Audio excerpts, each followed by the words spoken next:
ఎన్నికల్లో ఎట్లుంటుంది ఇప్పుడు కుల ప్రాతిపదికన ఎందుకు అవుతున్నాయి మన ఏరియాలో ఆ ఏరియాలో ఆ కులపు వాళ్ళు ఎక్కువ ఉన్నప్పుడు ఆ కులపు వాళ్ళు కోరుకున్న వాళ్ళకే ఇస్తున్నారు. ఇక్కడ దేశమా రాష్ట్రమా ప్రజల ప్రయోజనాల అంటే మేమే కదా ప్రజలు ప్రయోజనాలే కదా అన్నటువంటి రూట్లో ఉంది.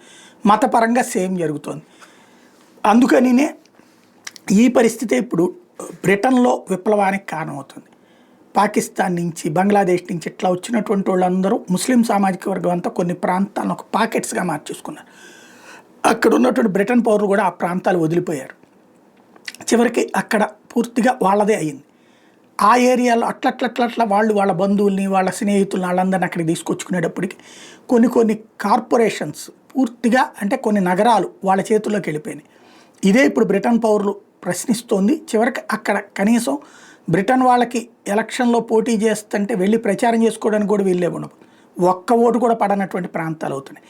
అసలు బ్రిటన్ పౌరులు కానటువంటి వాళ్ళు కామన్వెల్త్ పేరుతో ఇక్కడికి వచ్చి ఇక్కడ ఓటు హక్కు ఎట్లా పొందుతారు అంటే బ్రిటన్ నగరాలు బ్రిటన్ పౌరుల చేతుల్లో లేకుండా పోతున్నాయి అంటూ ఆ ప్రాంతాల్లో ఉద్యమాలు ప్రారంభమైనటువంటి అంశం తాజాగా కలకలం రేపుతోంది.